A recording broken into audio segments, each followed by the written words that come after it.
this was probably much later than 1607. But they still had cannon that they took off the ship. It would have been smaller than this. But you can imagine that when they confronted the Indians. And they also had muskets. And you look at the armor. I mean, if you obviously can be killed with an arrow, but you can imagine if an Indian shoots an arrow and it bounces off your chest. So technology again trumps what old-fashioned things, and that led to the defeat of the Indians.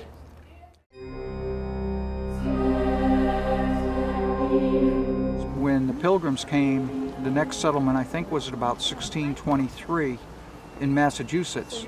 That was primarily religious. That was not economic.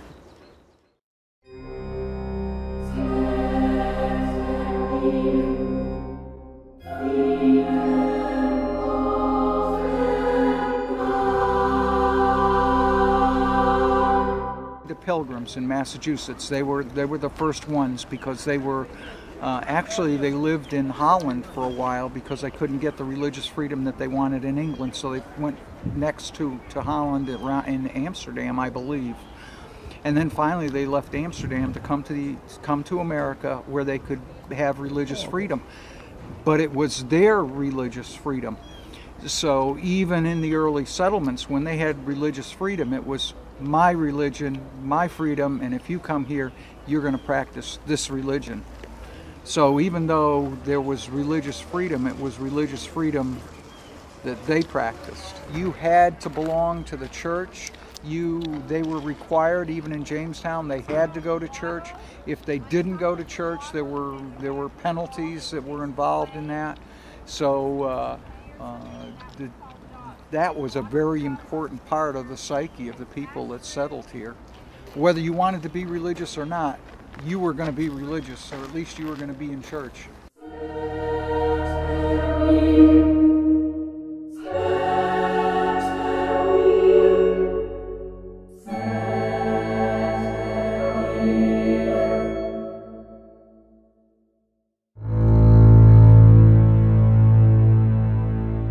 Jamestown was a corporation where people invested in it and they expected a return on their money. And that was the tobacco, and they were looking for other things. Glass, they tried glass. That didn't really pan out. But they thought when they came here that they were going to find gold and be instantly rich. And obviously that didn't happen. They did tar and pitch and pine for ship masts and things like that, but the most valuable export out of Virginia ended up being tobacco. And that started the whole slavery thing from 1619, wasn't even resolved until the middle of the 1900s. And America fought the Civil War, where slavery was a large part of the cause of it. But in 1619, they picked up, I don't know, 4 or 5 slaves when they stopped in Jamaica or somewhere in the islands of the Caribbean, okay? Then they came up here. Now, initially, they were going to be indentured servants, where you work for 6 to 8 years, and then after that, you're let free. Think about how labor-intensive this settlement was. So there was a demand for these guys. So later on, they gave up the indentured servant part of it and just used them as slaves. And tobacco is labor intensive. You need people out there in the field. So if you can buy a slave, you know, that's the best machine you got in the whole wide world. And then cotton, later on, as it developed in America, that's humongously labor intensive.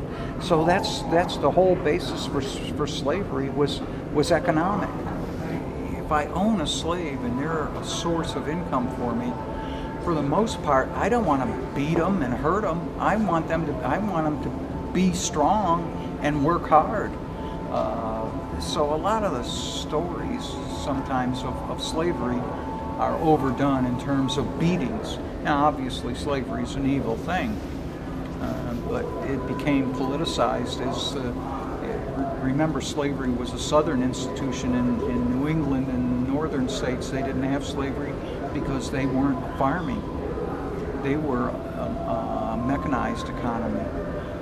So when you get farming, which is labor intensive, the desire for slaves was much stronger in the South. In the North, there just was no virtual need. There was no demand for slaves there. Slavery would have ended of its own accord because technology would have made slavery obsolete.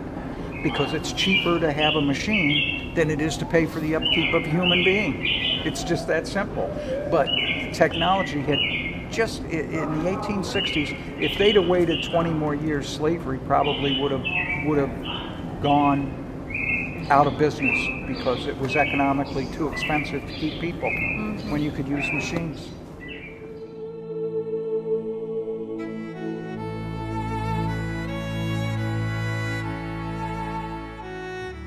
The Indians were just overcome by technology and advances. I mean, you know, a lot of people say, well, you know, we should leave it for the Indians. Well, would we still be living in wigwams and teepees?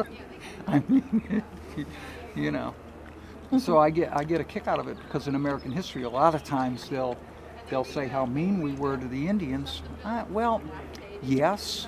But that's the story of humanity over the years.